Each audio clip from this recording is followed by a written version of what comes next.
Pauline, 17 ans. Moyenne, jamais en dessous de 16. Valentin, 17 ans, le tchatcheur.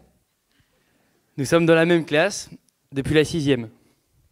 Pour ma part, je réfléchissais sérieusement à ma participation au Vendée Talk depuis 3 ans. Et moi, l'année dernière, spectateur, je me suis dit, tiens, je le ferai bien. Et si nous sommes ici, tous les deux, sur cette scène, c'est parce qu'il nous semblait inconcevable de vivre cette expérience l'un aux dépens de l'autre.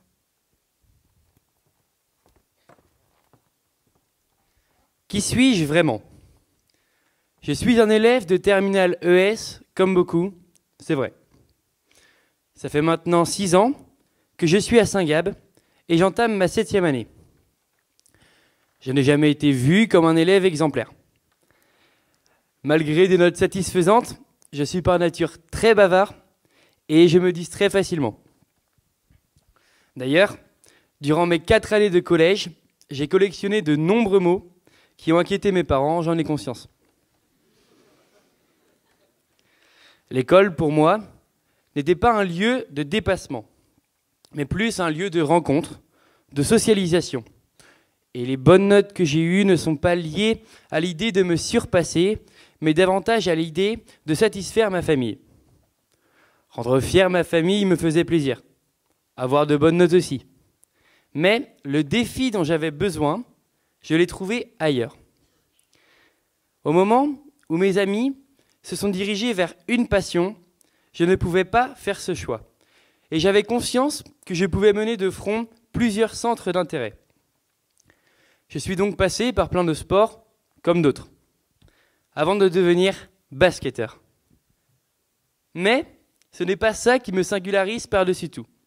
C'est un autre choix, et en effet, cela ne se devine pas en me voyant. Je joue de l'accordéon, depuis 7 ans maintenant. Merci. Ce loisir, devenu passion et même défi quotidien, m'a aidé à découvrir ce qu'était se dépasser. Qu'est-ce qui fait alors que je me suis surpassé? 2 adjectifs me définissent en tant qu'accordéoniste. Courageux et persévérant. Comme vous le savez, l'accordéon est plein de préjugés.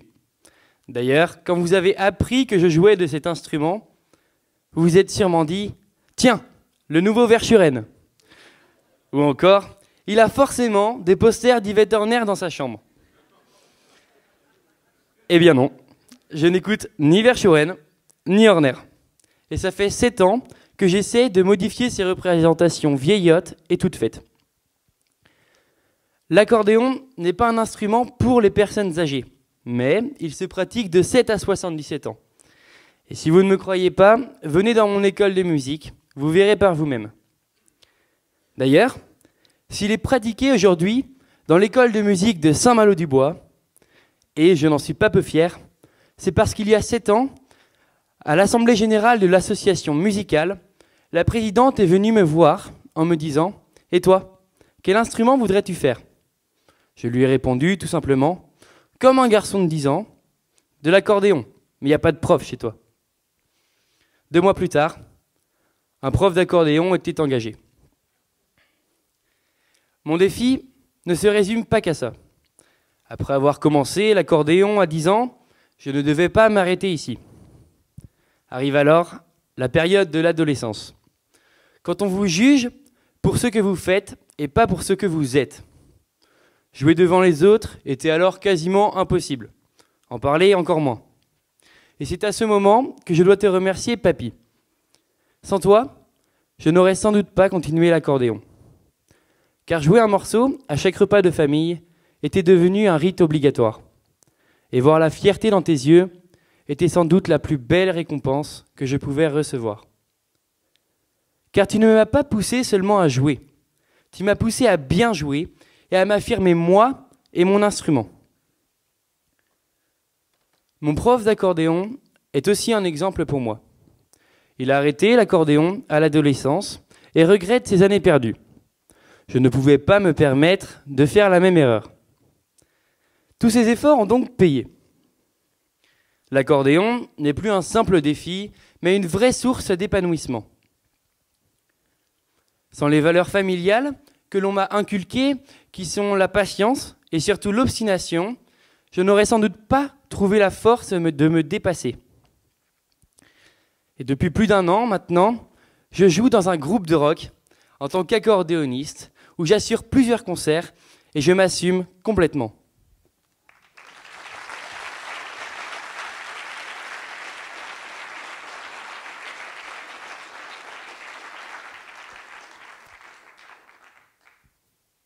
À 17 ans, comment pouvons-nous nous dépasser? Excusez-moi. Nous avons la vie devant nous. Nous devons imaginer notre futur, bâtir nos projets, construire notre avenir. Mais comment devenir quelqu'un? Pour se dépasser, chacun se raccroche à ce qui lui semble important. Et pour ma part, mon principal moteur est mon entourage. Mais alors, d'où vient ma volonté de me dépasser? Elle vient tout d'abord du caractère dont j'ai hérité. Je suis très têtue et j'ai toujours aimé la compétition. Et oui, être têtue me permet de me dépasser et de toujours vouloir le meilleur. Malgré tout, je ne vais pas mentir. Mon caractère, mon obstination et ma volonté de réussir m'ont parfois porté préjudice. Oui, maman, il t'est arrivé d'avoir raison et il m'est arrivé de n'en faire qu'à ma tête. Cependant, ce qui m'a aussi aidé à me dépasser sont les valeurs que ma famille m'a inculquées. Le travail et la persévérance. La persévérance m'aide à ne rien lâcher, même quand tout semble sans espoir. Et oui, je suis une championne du monde. Celle qui a raté le plus de fois son code. 6 échecs à mon actif. Et je peux vous affirmer qu'il en faut de la persévérance pour aller au cours de code 4 heures dans la semaine. Pour mes parents aussi, il fallait tenir bon. Ma mère était tellement désespérée qu'elle a fini par m'inscrire à 3 sessions dans la même journée en espérant que ça augmenterait mes chances. J'ai pensé plus d'une fois à me marier à un chauffeur Uber ou à acheter une Google Car. Mais bon, pourquoi viser le bac, mention très bien, si on n'a même pas son code? Mais rassurez-vous, j'ai eu mon code le 27 décembre 2018 et je suis aujourd'hui sur vos routes.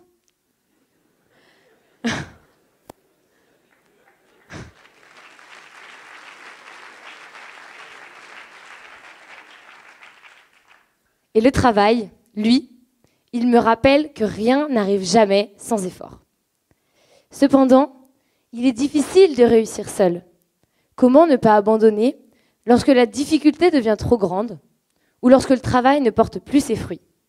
Et c'est dans ces moments-là que le soutien de l'entourage est nécessaire.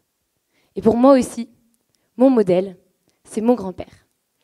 C'est à la figure charismatique du chef de la famille que je me suis rattachée. Et la volonté de le rendre fier et de ne pas le décevoir m'aide à avancer dans les moments de doute. J'ai aussi la chance d'avoir eu une famille à mes côtés sans qu'elle ne soit trop étouffante. Mes parents ont toujours voulu me mener vers l'excellence. Ma mère m'a encouragée à lire des livres, l'actualité. Elle m'a emmenée à des expositions, à des conférences. Elle m'a même fait écouter des débats sur Europe 1 quand les autres de mon âge écoutaient du rap sur Skyrock. Puis plus tard, j'ai dû apprendre à travailler. J'ai commencé quelques jours l'été de mes 13 ans. Puis en grandissant, j'ai dû travailler plus longtemps et plus souvent. Alors c'est sûr que d'embaucher tout l'été à 5 heures du matin n'était pas l'image rêvée que je m'étais faite de mes grandes vacances. Mais bon, il fallait bien économiser pour mes études et cotiser pour vos retraites. Quand Valentin se couchait difficilement, j'étais déjà levée, avait enfilé ma polaire, ma blouse blanche et partais travailler. Et quand il se levait, vers midi, je débauchais et filais faire la sieste. Mais malgré tout, ces étés m'ont appris bien plus que je ne l'imaginais. J'y ai appris le goût de l'effort et la volonté d'avoir réalisé quelque chose de concret. Alors, je n'aurais peut-être pas réussi à me lever tous les matins si je n'avais pas travaillé dans l'entreprise familiale. Mais j'avais la volonté de montrer que moi aussi, j'étais capable de me dépasser et de travailler correctement. Puis ce soutien de ma famille, j'ai aussi retrouvé dans mes projets personnels. Alors je pense qu'il faut être courageux et ambitieux pour réaliser ces projets, mais que se sentir entouré permet de gagner en confiance et en sérénité. Et moi j'aime me lancer des défis, j'aime avoir de nouveaux challenges. Ça me permet de rester motivée et de toujours avoir un projet en tête. Alors il y a 2 ans, j'avais le projet de partir 1 mois en tant que jeune fille au pair en Angleterre. Alors une fois débarquée sur le sol anglais, j'ai dû m'adapter à la langue, à la culture, mais surtout, j'ai dû m'adapter à gérer une enfant roi. Je vous laisse deviner ce qui avait été le plus difficile pour moi. Bon, je n'avais que 13 ans d'écart avec la petite Zia, mais j'avais déjà la responsabilité de m'occuper d'elle de son lever à 5 heures du matin à son coucher à 19 heures. Malgré ses colères, ses caprices, je garde de bons souvenirs de mon voyage. J'ai noué des liens avec Zia, avec ses parents, et surtout, je me suis révélée patiente et disponible.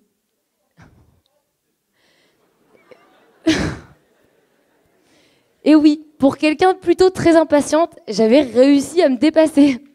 Ou disons plutôt à prendre sur moi, hein. Chose que j'avais jamais vraiment réussi à faire dans le cadre familial. Mais bon, malgré ces quelques expériences, je n'ai que 17 ans. Et j'ai bien conscience d'avoir encore la vie devant moi. J'ai encore rien réalisé d'exceptionnel, mais j'ai des projets en tête et j'ai la volonté de continuer à travailler pour les réussir. Alors, quelle école vais-je intégrer ? Qu'est-ce que l'avenir me réserve ? Serai-je un jour chef d'entreprise, mère de famille ? Chef d'entreprise, mère de famille qui accueille des jeunes filles au pair ?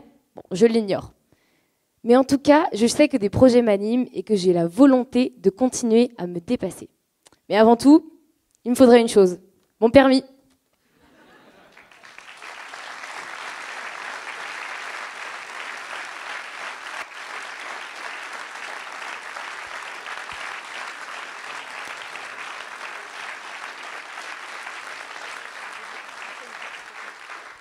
Le permis, ce n'est pas si compliqué. D'ailleurs, moi, je l'ai eu du premier coup, mon code.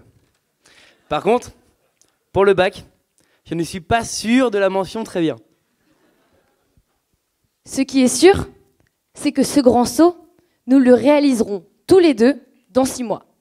Que ce soit peut-être à Bordeaux pour toi, peut-être à Paris pour moi, nous serons déjà d'anciens élèves de Saint-Gab. Il est un peu tôt pour être nostalgique de notre jeunesse.